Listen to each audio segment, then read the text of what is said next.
வணக்கம். டிஎன்டெட் அரசு மாதிரி வினாத்தாளில் தாள் 1இல் 2வது பகுதியை நாம் பார்க்க இருக்கிறோம். கடந்த வகுப்பில் 15 கணக்குகளுக்கான விடைகளை பார்த்தோம். இப்பொழுது அடுத்த கணக்கு. ஒரு அரைவட்டத்தின் சுற்றளவு 36 சென்டிமீட்டர். அதன் விட்டத்தை கண்டுபிடிங்கன்னு சொல்கிறாங்க. அரைவட்டத்தின் சுற்றளவு நமக்கு தெரியும். வட்டத்தினுடைய சுற்றளவு முழு வட்டமாக இருந்தால் அதனுடைய சுற்றளவு பெரிமீட்டர் P 2πr அலகுகள் அல்லது πd அலகுகள். வட்டத்தினுடைய மையப்புள்ளி இது, மையப்புள்ளியிலிருந்து வரையக்கூடிய ஆரம் இது ஆரம்னு சொன்னோம்னா இந்த வட்டத்தினுடைய சுற்றளவு 2πr அல்லது இந்த 2 ஆரம் சேர்ந்தால் அதுக்கு தான் விட்டம் Dன்னு பேர். அப்போ இந்த 2rக்கு பதிலாக என்ன போட்டுக்கலாம்? D, πd அப்படின்னு நம்ம சொல்லலாம். இது சுற்றளவுக்கு. பரப்பளவுக்கான ஃபார்முலா A = πr² சதுர அலகுகள். இது முழு வட்டம். இப்போ முழு வட்டத்தினுடைய பரப்புன்னு பார்த்தீங்கன்னா இது முழுக்க பரப்பளவுனா பெயிண்ட் அடிக்கிறதுன்னு வச்சுக்கோங்களேன்.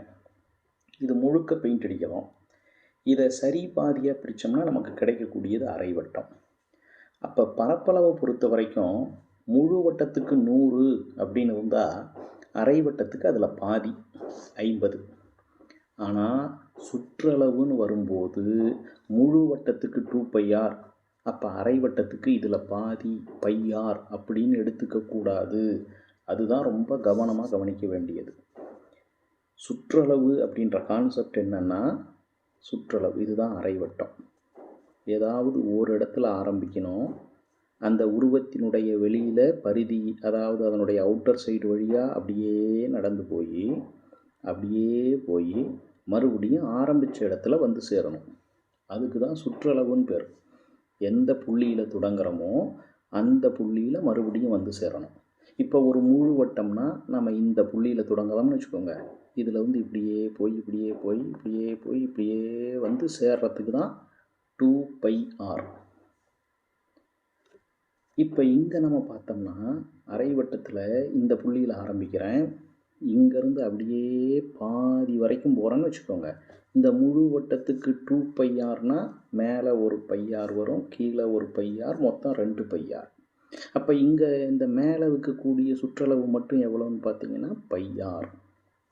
ஆனால் சுற்றளவு முடியல. சுற்றளவுனாவே எந்த புள்ளியில் ஆரம்பிச்சிங்களோ அங்கே திரும்ப வந்து முடியணும். முழு வட்டத்தில் பாருங்கள், இப்படியே வெளியில் போய் இது வரைக்கும் πr, அப்படியே திரும்ப இங்கே வந்தால் இங்கே ஒரு πr, πrரும் சேர்ந்தால் 2πr. அரை வட்டம்னா இங்கேருந்து இது வரைக்கும் போனால் πr, இங்கேயே நின்றுட்டால் சுற்றளவு முடியாது. அப்போ மறுபடியும் இங்கேருந்து தொடங்கின புள்ளியான இது வரைக்கும் வரணும். இது மையப்புள்ளி. அப்போ இது ஒரு ஆரம், இது ஒரு ஆரம். மையப்புள்ளியிலிருந்து வெளியில் இருக்கிற பரிதி வரைக்கும் இருக்கக்கூடிய தூரத்துக்கு தான் ஆரம்னு பேர். அப்போ இது ஒரு πr வளைவாக இருக்காது. அப்போ அரை வட்டத்தினுடைய சுற்றளவு P = πr ப்ளஸ் இந்த ஆரையும் கூட்டினா 2r. பொதுவாக என்ன சொல்லுவாங்க? π + 2 × r அலகுகள் அப்படின்னு சொல்லுவாங்க. இப்போ நமக்கு கணக்கில் என்ன கொடுத்துருக்காங்க பாருங்கள். அரை வட்டத்தினுடைய சுற்றளவு எவ்வளவு? 36 சென்டிமீட்டர். அப்போ இது எதுக்கு சமம்? π + 2 × r = 36. அப்போ இதில் நம்ம கண்டுபிடிக்க வேண்டியது தான். பையனுடைய மதிப்பு 22/7 கூட்டல் 2 × r = 36. இங்கே மீசிமா எடுக்கணும். அப்போ மீசிமா எடுத்தால் 7, 22. இங்கே பகுதி 1 இருக்கிறதா அர்த்தம். அப்போ இந்த 1 7ஆல் பெருக்கணும். அப்போ மேலே இருக்கிறதையும் 7ஆல் பெருக்கினா 2 14 × r = 36. மேலே 22ஐயும் 14ஐயும் கூட்டினா 36/7 பெருக்கல் r = 36. இப்போ இதில் r மட்டும் வேணும்னா இந்த பக்கம் 36 அப்படியே இருக்குது. இது அப்படியே இந்த பக்கம் போகணும். போகும்போது மேலே தொகுதியில் இருக்கிறது கீழே பகுதிக்கு போகும், கீழே பகுதியில் இருக்கிறது மேலே தொகுதிக்கு போகும். பின் அப்படியே தலைகீழாக மாறும். சமக்குறியை தாண்டி அந்த பக்கம் போகும்போது இந்த 36க்கு இந்த 36 அடிச்சிட்டா நமக்கு என்ன கிடைக்குது? r சமம் 7 சென்டிமீட்டர். ஆரம் வந்து 7 சென்டிமீட்டர் நமக்கு கிடைக்குது. ஆனால் இந்த விடைகளில் பாருங்கள், எடுத்த உடனே 7ன்னு கொடுத்துருப்பாங்க. நாம் ரொம்ப மகிழ்ச்சியாக கணக்கு போட்டு முடித்த சந்தோஷத்தில் 7ன்னு எழுதிடுவோம். கேள்வியை படித்து பார்க்கணும்.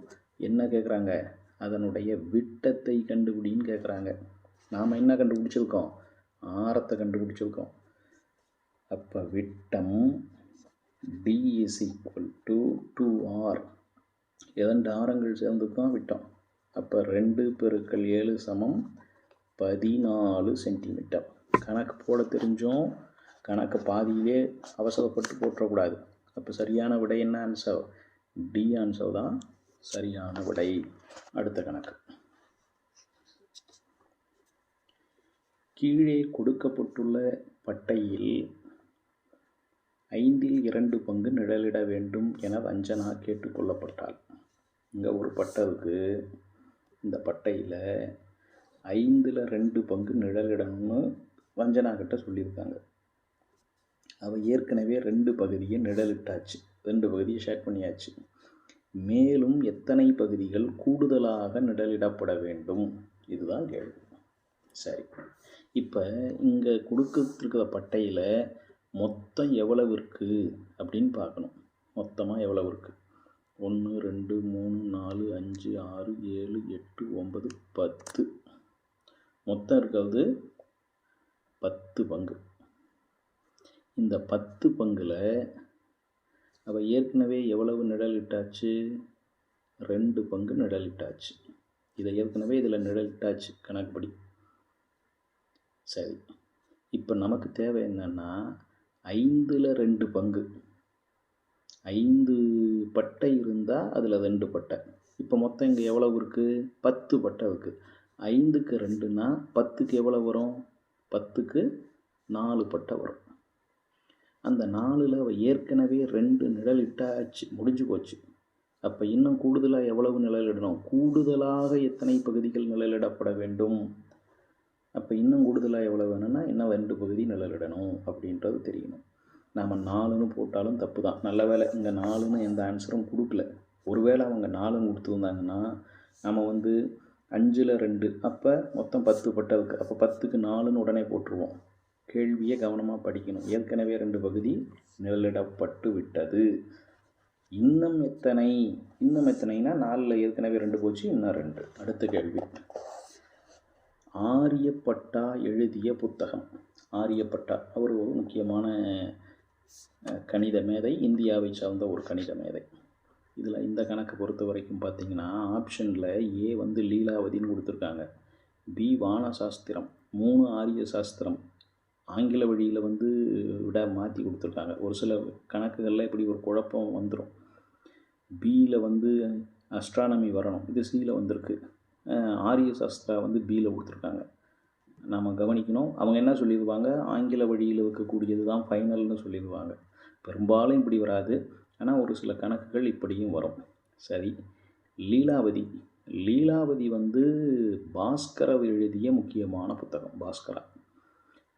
கேள்வி ஆரியப்பட்டா எழுதின புத்தகம் எதுன்னு கேட்குறாங்க. அதனால் ஆரிய சாஸ்திரா இதுதான் ஆரியப்பட்டது எழுதிய புத்தகம். அப்போ இந்த பிரம்மோஸ்புட சித்தாந்தம் என்பது யார் எழுதினாங்கன்னா பிரம்மகுப்தர். இந்தியாவை சார்ந்த கணித மேதைகளில் பிரம்மகுப்தர் எழுதினது பிரம்மோஸ்புட சித்தாந்தம். பாஸ்கரர் எழுதியது தான் லீலாவதி. ஆரிய சாஸ்திரா ஆரியப்பட்டர் எழுதிய புத்தகம். இது நேரடியான டைரக்ட் கொஷின். ரைட்.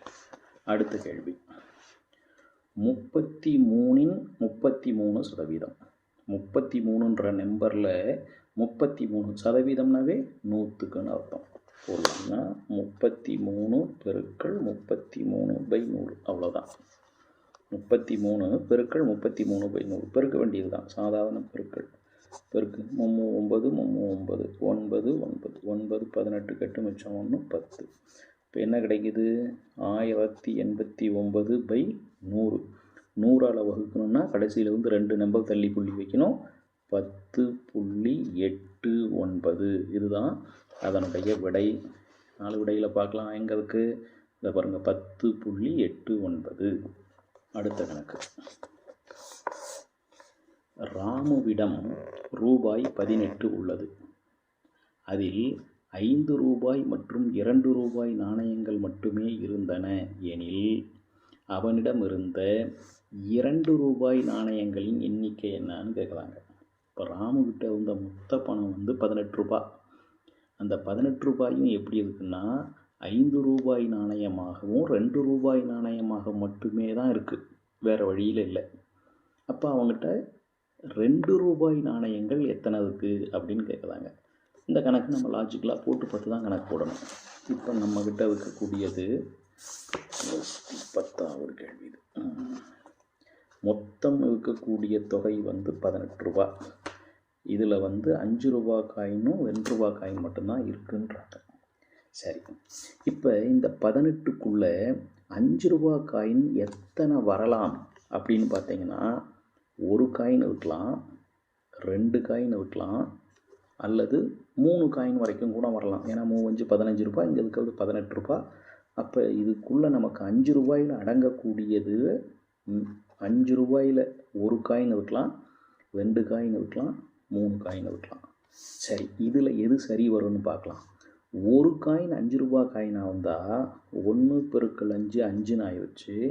மொத்தம் இருக்கிறது 18 ரூபா. அதில் 5 ரூபா போயிடுச்சுன்னா மிச்சம் இருக்கிறது 13 ரூபா. இந்த 13 ரூபாயில் 2 ரூபா காயினாகவே இருக்காது. ஏன்னா 2 ரூபா காயினாக இருக்கணும்னா இது ரெட்டப்பட நம்பராக இருக்கணும். 13 ரூபாயை 2 ரூபா காயினாக பிரிக்க முடியாது. அப்போ இது இல்லை. சரி, இப்போ 3ன்னு பார்க்கலாம். 3 × 5 3 5 ரூபா காயின் இருக்குதுன்னா அதே எவ்வளோ ஆயிடுச்சு? 15 ரூபா ஆயிடுச்சு. மிச்சங்கிற காசு எவ்வளவு? 18ல் 15 போனால் 3 ரூபா தான் நிற்கிது. அப்போ இந்த 3 ரூபாயும் 2 ரூபாய் காயினாக இருக்கிறதுக்கு வாய்ப்பே இல்லை. 2 காயின் இருக்கிறதா வச்சுக்கிட்டோம்னா 2 5 10. அப்போ 18 ரூபாயில் 10 ரூபா போச்சுன்னா மீதி இருக்கிறது 8 ரூபா. இந்த 8 ரூபா 2 ரூபா காயினாக இருக்கலாம். எத்தனை 2 ரூபா காயின் இருக்கும்? 4 × 2. அப்போ 2 ரூபாய் நாணயங்களினுடைய எண்ணிக்கை எத்தனை இருக்கும்? 4. பாருங்கள், இங்கே இந்த விட ஆன்சர் பி ஆன்சர். அடுத்தது, ஒரு அறையின் நீளம் 30 மீட்டர் மற்றும் அகலம் 20 மீட்டர் எனில் இந்த அறையை நிரப்ப 20 சதுர மீட்டர் பரப்பளவு கொண்ட எத்தனை தள நிரப்பிகள் தேவைப்படும்? டைல்ஸு.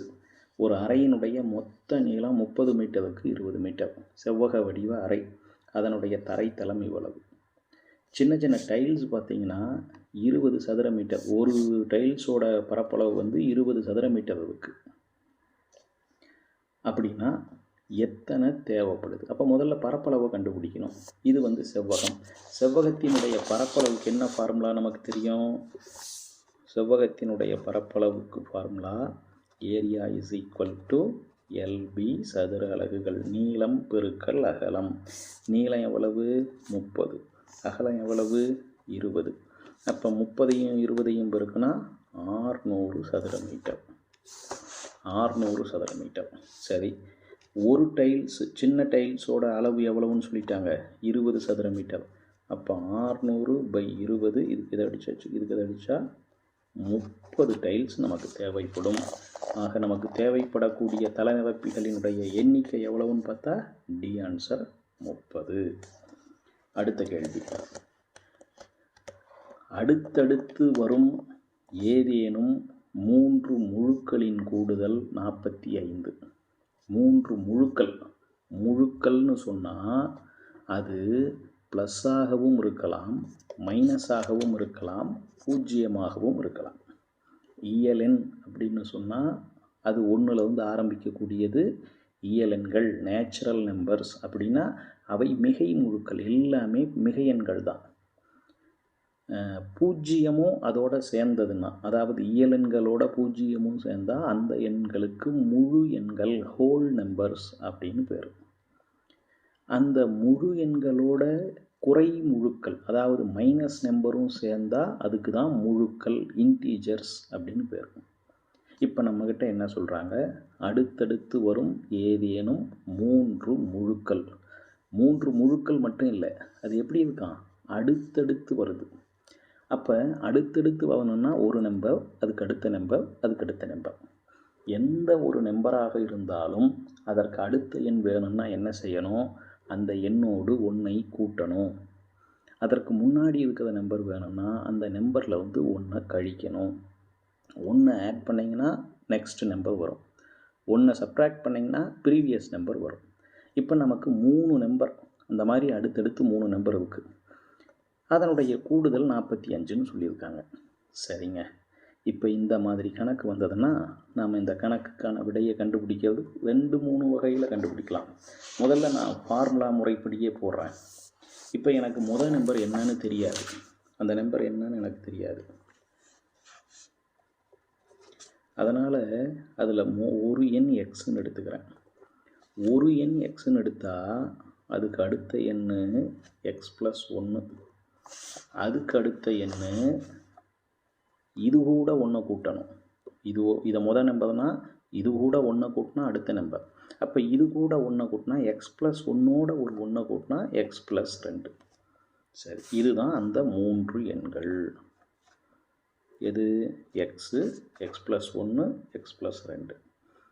இப்போ நமக்கு கணக்கில் என்ன கொடுத்துருக்காங்க, இந்த 3 எண்களினுடைய கூடுதல் 45ன்னு கொடுத்துருக்காங்க. அப்போ இதை 3ஐயும் கூட்டினா நமக்கு 45 வருது. அப்போ எக்ஸு கூட்டல் எக்ஸு கூட்டல் 1 கூட்டல் எக்ஸு கூட்டல் 2 சமம் 45. எக்ஸு கூட்டல் எக்ஸு கூட்டல் எக்ஸு 3x கூட்டல் 1ஐயும் 2ஐயும் கூட்டினா 3 சமம் 45. அப்போ எனக்கு 3x மட்டும் இந்த பக்கம் நிறுத்திக்கிட்டேன்னு வச்சுக்கோங்க. 3x சமம் 45. இந்த கூட்டல் 3 அந்த பக்கம் போனால் கழித்தல் 3, அப்போ 42 ஆகும். அப்போ எனக்கு எக்ஸ் மட்டும் வேணும்னா இந்த பெருக்கல் 3 இங்கே போனால் வகுத்தல் 3 ஆயிரும். 42/3 ஓர் 3 3 மிச்சம் 1 12, 4 12. அப்போ முதல் நம்பர் என்ன, 14. அப்போ முதல் நம்பர் 14, எக்ஸோட மதிப்பு 14ன்னு சொன்னால் அதுக்கடுத்த நம்பர் 15, அதுக்கடுத்த நம்பர் 16. அப்போ தேவையான அந்த 3 எண்கள் 14, 15, 16. இது முறைப்படி கணக்கு போட வேண்டிய ஒரு மெத்தட். நமக்கு என்ன செய்யலாம், கணக்கு 4 விட கொடுத்துருப்பாங்க. இங்கே பாருங்கள், 12, 13, 14. அவங்களே என்ன சொல்லிட்டாங்க, கூட்டினா 45 வருதுன்னு சொல்கிறாங்க. இதை 3ஐயும் கூட்டி பாருங்கள். 12ஐயும் 13ஐயும் கூட்டினா 25, 25ஐயும் 14ஐயும் கூட்டினா 39 தான் வருது. அப்போ இந்த செட்டு இல்லை. சரி, 13, 15, 17 அடுத்தடுத்து வரும் 3 முழுக்கள். 13, 15, 17 அடுத்தடுத்த நம்பரே இல்லை. அப்போ இந்த எண்கள் இல்லை. 14, 15, 16 கூட்டி பாருங்கள். 14, 15, 29, 29, 16, 45. அப்போ இது சரியாக போச்சு. இதே சரியாக போச்சு. அப்போ 15, 14, 17 கூட்டினோம்னா 15ஐயும் 16ஐயும் கூட்டினாவே 31. 31ஐயும் 17ஐயும் கூட்டினோம்னா 48. அப்போ இது வரவே வராது. அப்போ நம்ம என்ன செஞ்சுக்கலாம், கணக்கு போட தெரியலன்னா கூட விடையிலிருந்து அந்த கணக்குக்கு எது சரியானதாக இருக்கும் அவனே தெளிவாக கொடுத்துட்டான். அடுத்தடுத்த எண்கள்னு கொடுத்துட்டான், கூட்டினா 45 வரணும்னு கொடுத்துட்டான். 3ஐயும் கூட்டி பார்த்தா வேலை முடிஞ்சு போயிடுது இல்லையா. ஆக அந்த வகையிலையும் நம்ம போட முடியும். அடுத்த கணக்கு பாருங்கள். 0.2727 ... போயிட்டே இருக்குது. 0.7373 போயிட்டே இருக்குது. இதனுடைய கூடுதல் கேட்குதாங்க. கூடுதல் கேட்டால் ஒன்றும் இல்லை, ஒன்றுங்கில 1 எழுத வேண்டியது தான். 0.2727 0.7373 கூட்டலாம். இப்போ கொடுத்துருக்கத வரைக்கும் கூட்டலாம். 7 3 10 0 மிச்சம் 1, 1 7 8 8 2 10 0 மிச்சம் 1, 1 3 4 7 4 11க்கு 1 மிச்சம் 1, 1 7 8 8 2 10 0 அந்த 1 இங்கே வந்துடும். அப்போ என்ன கிடைக்குது, 1.7373 0 1 0. சரி, இது இங்கே இருக்கிற எண்ணோட சரி. இப்போ இன்னும் ஒரு 2 7 7 3 இங்கே சேருதுன்னு வச்சுக்கோங்க. அப்போ இது என்ன ஆகும்? 3 7 கூட்டினா 10க்கு சைபர் மிச்சம் 1, 1 7 8 8 2 10க்கு சைபர் மிச்சம் 1, 1 3 4 4 3 7 இப்படி மாறுது. அப்போ இது என்ன ஆகும்? அப்படியே அடுத்தடுத்து, ஏன்னா இது தொடர்ந்து போய்கிட்டே இருக்குன்னு சொல்கிறாங்க இல்லையா? அப்போ அதனால் இது என்ன ஆகும்? 1.010101ன்னு போயிட்டே இருக்கும். அப்போ கொடுக்கப்பட்ட விடையில் மிக சரியான விடை எதுன்னா பாருங்கள், 1.0101 டாட் டாட் டாட். அடுத்த கணக்கு. ஒரு எண்ணின் 5 மடங்குடன் 5ஐ கூட்ட கிடைப்பது 55. அந்த எண் யாது? இந்த மாதிரி கணக்கு கொடுத்தா முதல்ல இதை சமன்பாடாக மாற்றிக்க தெரியணும். ஒரு எண்ணின் 5 மடங்கு. இப்போ அந்த எண் தெரியாது. அப்போ தெரியாத அந்த நம்பரை நம்ம என்ன வச்சுக்கலாம்?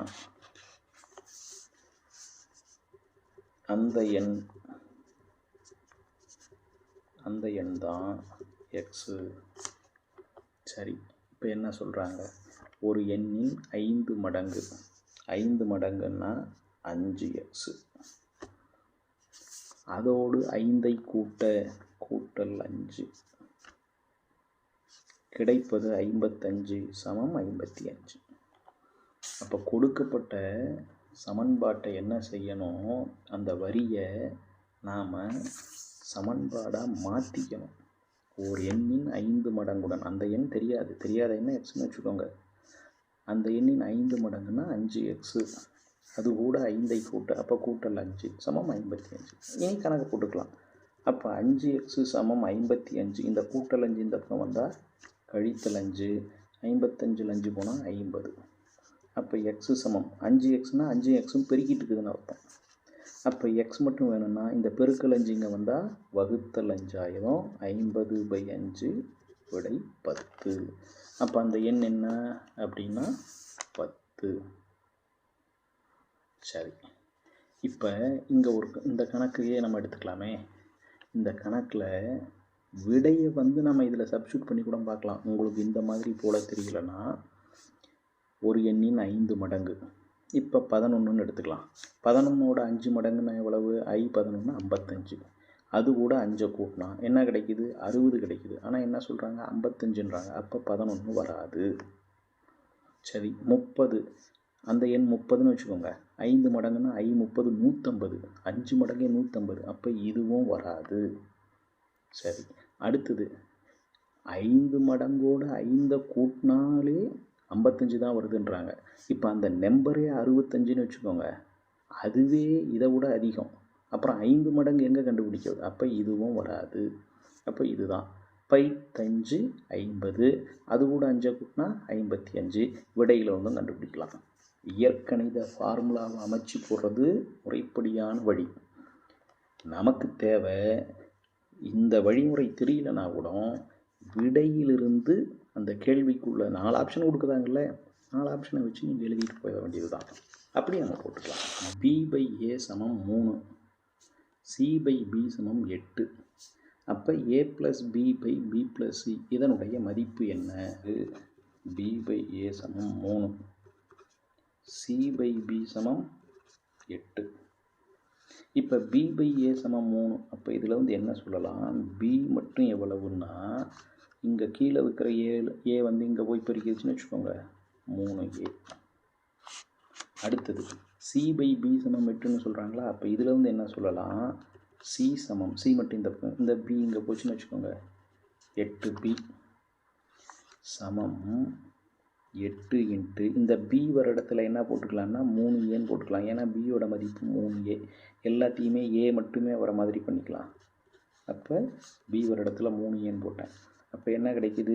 8 24a. அப்போ bயோட மதிப்பு 3a, cயோட மதிப்பு 24a. நம்மளை என்ன கண்டுபிடிக்க சொல்கிறாங்க? a + b/b + c. கண்டுபிடிக்கலாம். ஏவுக்கு பதிலாக ஏ, பிக்கு பதிலாக 3a பை பிக்கு பதிலாக 3a, சிக்கு பதிலாக 24a, ஏவையும் 3aவையும் கூட்டினா 4a, 3aவையும் 24aவையும் கூட்டினா 27a. இந்த ஏவுக்கு ஏ கேன்சல் ஆகிடுது. அப்போ மிச்சம் நிற்கிறது 4/27. இந்த 4 27 எந்த நம்பராலையும் வகுப்படாது. அப்போ அவ்வளோதான் விட. 4/27 விட இருக்கான்னு பாருங்கள். இந்த பாருங்கள், பி ஆன்சர் 4/27.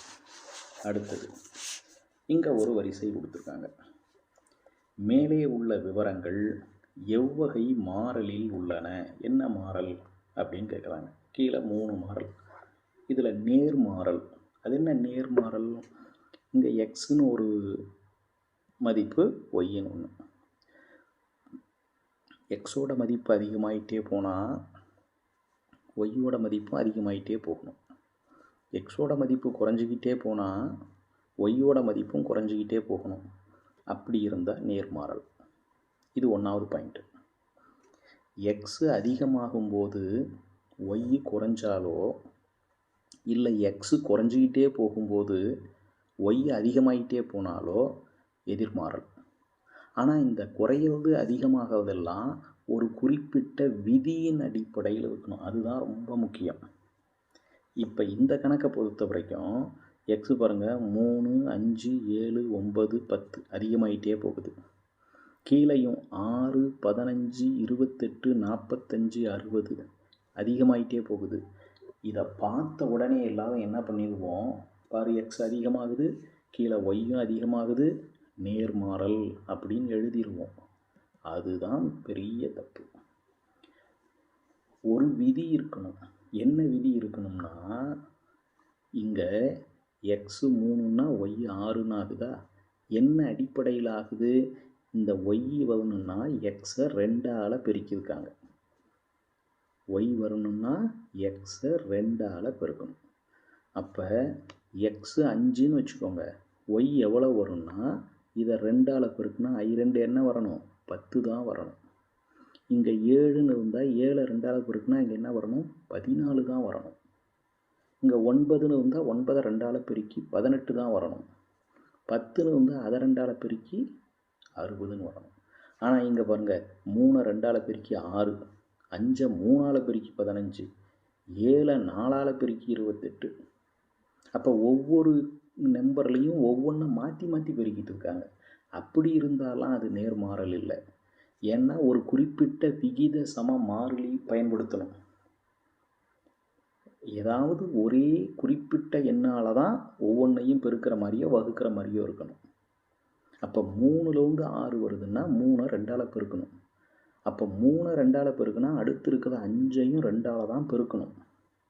அதை விட்டுட்டு 3 2ஆல் பெருக்கிறது, 5 3ஆல் பெருக்கிறது, 7 4ஆல் பெருக்கிறது அப்படி இருந்தால் அது இல்லை. இந்த கணக்கே நமக்கு கொடுத்ததுக்கு என்ன தெரியுமா காரணம்? நாம் ஒரு பாயிண்ட்டை மட்டும் பார்ப்போம். பாரு, எக்ஸ் அதிகமாகிட்டே போகுது, கீழே ஒய் அதிகமாகிட்டே போகுது, அதனால் நேர்மாறல் அப்படின்னு போட்டுருவோம். அதை போடவே கூடாது. எக்ஸ் அதிகமாகும் போது ஒய்யும் அதிகமாகணும் தான். ஆனால் அதிகமாகிறது விகித சம மாறிலி, அந்த கான்ஸ்டன்ட் ரேஷியோ என்னவோ அதை வச்சு அதன் அடிப்படையில் தான் அதிகமாகிட்டு போகணும். ஏதோ ஒரு வகையில் அதிகமாகிட்டு போனாலாம் அது நேர்மாறல் கிடையாது. எதிர்மாறல்னால் மேலே அதிகமாகும் போது கீழே குறையணும், இல்லை மேலே குறையும் போது கீழே அதிகமாகணும். அந்த ரேஷியோவே இங்கே இல்லை. இப்போ எதிர்மாறல் இல்லை. கூட்டு மாறல்னால் 2 மாறிகள் இல்லை, அங்கே இன்னொன்று வரணும். 3 மாறிகள் 4 மாறிகள் வந்தால் தான் கூட்டு மாறலை பற்றி பேசுவோம். ஒரே கணக்கில் நேர்மாறலும் எதிர்மாறலும் சேர்ந்து வரும். அந்த மாதிரி வந்தால் தான் அதுக்கு பேர் கூட்டு மாறல். இங்கே 2 உறுப்பு தான் இருக்குது. அப்போ கூட்டு மாறலும் கிடையாது. அப்போ இந்த கணக்குக்கான விடை இவை ஏதும் இல்லை. இதுதான் விடை. நேர்மாறல்னு அவசரப்பட்டு தவறுதலாக போற்றக்கூடாது. அடுத்த கேள்வி, கோட்டு துண்டுக்கு எத்தனை மைய குத்துக்கோடுகள் உள்ளன? இந்த கோட்டு துண்டுனா என்னன்னு முதல்ல பார்க்கலாம். 2 பக்கமும் முடிவில்லாமல் போச்சுன்னா அதுக்கு கோடுன்னு பேர். கோடுனா 2 பக்கமும் அம்புக்குறி இருக்கணும். 2 பக்கமும் முடிவில்லாமல் தொடர்ந்து போயிட்டே இருக்குது. அப்போ ஒரு கோட்டுக்கு ஆரம்பமும் கிடையாது, முடிவும் கிடையாது. ஒரு ஆரம்ப புள்ளி உண்டு, ஆனால் ஒரு பக்கம் முடிவில்லாமல் போய்கிட்டே இருந்தால் அதுக்கு கதிர்னு பேர். கதிருக்கு ஆரம்ப புள்ளி உண்டு, ஆனால் முடிவு புள்ளி கிடையாது. இப்போ உதாரணத்துக்கு இயலெண்கள்னு எடுத்துக்கிட்டிங்கன்னா 1 2 3 அப்படி ஆரம்பிக்கிற இடம் தெரியும். 1ல் தான் ஆரம்பிக்கும். இயலெண்கள் எல்லாமே 1ல் தான் ஆரம்பிக்கும். ஆனால் எங்கே போய் முடியும் அது தெரியாது. அப்போ இயலெண்களை கதிர்னு சொல்லலாம். அதே போல் முழு எண்கள் W எங்கே ஆரம்பிக்கும்? 0வில் ஆரம்பிக்கும். 0 1 2 3 போயிட்டே இருக்கும். அப்போ ஆரம்பிக்கிற இடம் தெரியும், முடிகிற இடம் தெரியாது. அதனால் இதுவும் கதிர் தான். அப்போ கோடுன்றது என்ன? அது முழுக்கள் Z. அது என்னன்னா நடுவில் 0 இருக்கும். 1 2 3ன்னு மிகை முழு ஒரு பக்கம் போகும். -1 -2 -3ன்னு குறைமுழு இன்னொரு பக்கம் போகும். இந்த பக்கமும் எங்கே போய் நிற்கிதுன்னு தெரியாது, இந்த பக்கமும் எங்கே போய் நிற்கிதுன்னு தெரியாது. அப்படி இருந்தால் அதுக்கு என்ன பேர்? கோடுன்னு பேர். இப்போ நமக்கு பேசுவது என்ன அப்படின்னா பாருங்கள், கோட்டு துண்டு, லைன் செக்மெண்ட். கோட்டு துண்டு அது என்ன? கோட்டு துண்டுன்னா ஒரு புள்ளியில் ஆரம்பித்து இன்னொரு புள்ளியில் போய் முடிகிறது. அதுதான் கோட்டு துண்டு. இப்போ நம்ம என்ன சொல்லலாம்? ஈரிலக்க மிகை முழுக்கள் அப்படின்னு சொல்கிறோன்னு வச்சுக்கோங்க. 2 இலக்கம் இருக்கணும், மிகை முழுவாக இருக்கணும். அப்போ அது எங்கே ஆரம்பிக்கும்? 10ல் ஆரம்பிக்கும். 10 11 12 எல்லாமே 2 digit number, plus number, positive. எங்கே போய் முடியுது? 99ல் முடியுது. தொடக்கமும் தெரியுது, முடிவும் தெரியுது. அப்படி இருந்தால் அதுக்கு பேர் என்னன்னா கோட்டு துண்டு. இப்போ கேள்வி என்னன்னா, ஒரு கோட்டு துண்டுக்கு எத்தனை மைய குத்து கோடுகள் உள்ளன? Perpendicular bisector. இது ஒரு கோட்டு துண்டு.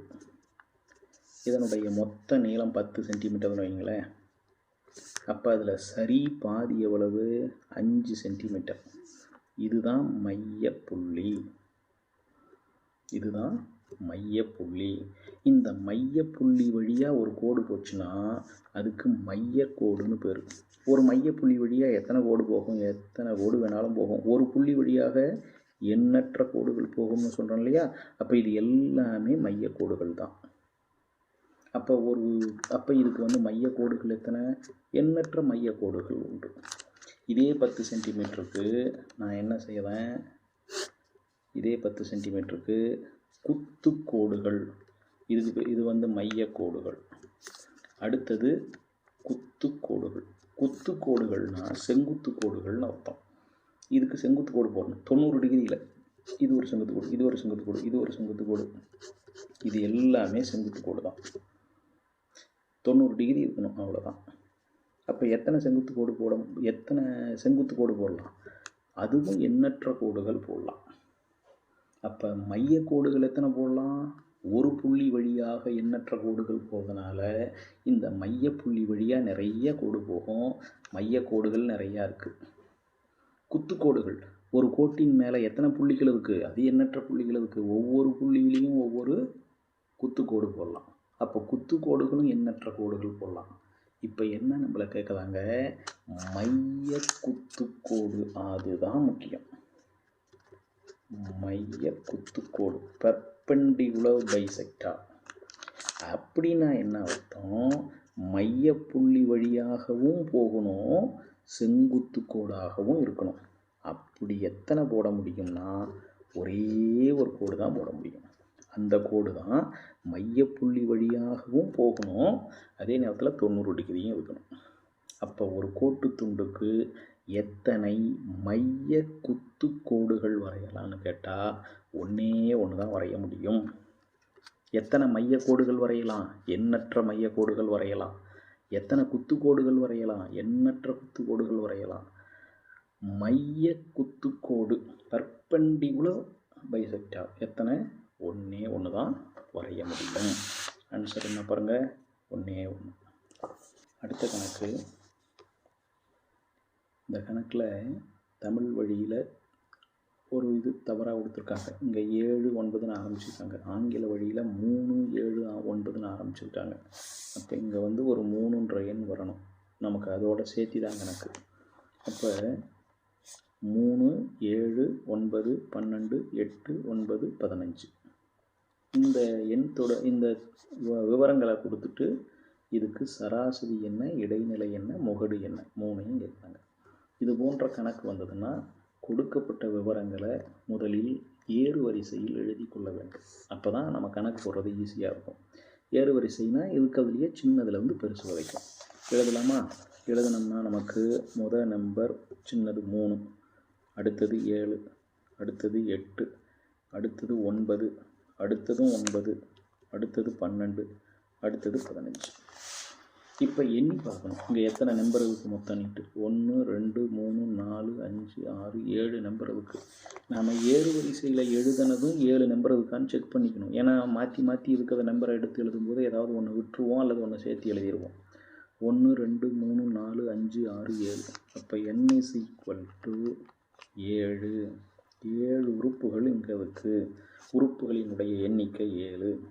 சரி, இப்போ நம்ம என்ன கண்டுபிடிக்கணும்? முதல்ல சராசரி, அதுதான் x பார். சராசரி சமம் சம்மேஷன் x/n. அதாவது எல்லா உறுப்புகளையும் கூட்டி எத்தனை உறுப்பு அதால் வகுக்கிறது. பாடங்களுக்கு சராசரி மதிப்பெண் கண்டுபிடிப்போம் இல்லையா? 5 பாடம் சராசரி மதிப்பெண் வேணும்னா 5 பாடத்து மார்க்கையும் கூட்டணும், 5ஆல் வகுக்கணும். இப்போ கூட்டலாம். 3 7 10, 10 8 18, 18 9 27, 27 9 36, 36 12 48, 48 ஒரு 15 63 பை 7. 63 7ஆல் வகுத்தா 9. அப்போ சராசரி என்ன ஆயிடுச்சு? 9. அடுத்தது இடைநிலை கேட்குறாங்க. வரிசையாக பார்க்கலாம்.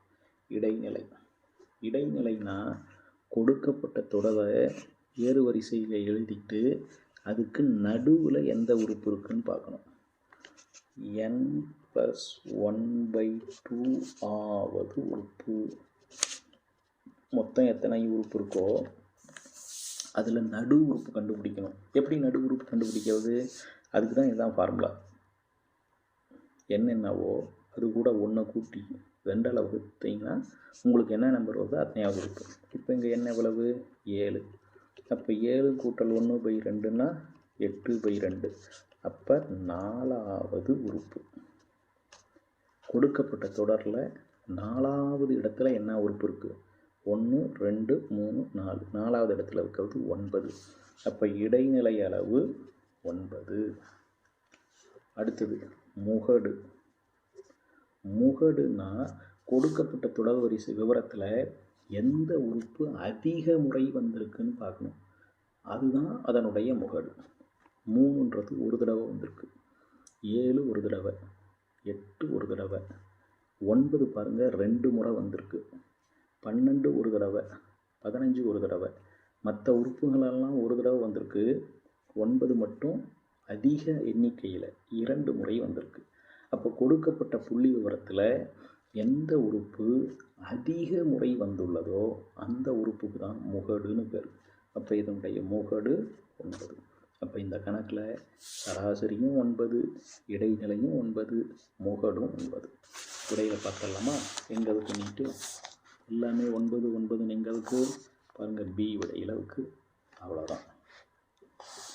அடுத்த கேள்வி, 20 இயலெண்களின் வீச்சு. அதாவது இதில் தமிழில் கொஞ்சம் தவறுதலாக இருக்குது. Range of first 20 natural numbers. முதல் 20 இயலெண்கள்னு இருக்கணும். முதல் 20 இயலெண்கள். அது என்ன முதல் 20 இயலெண்கள்?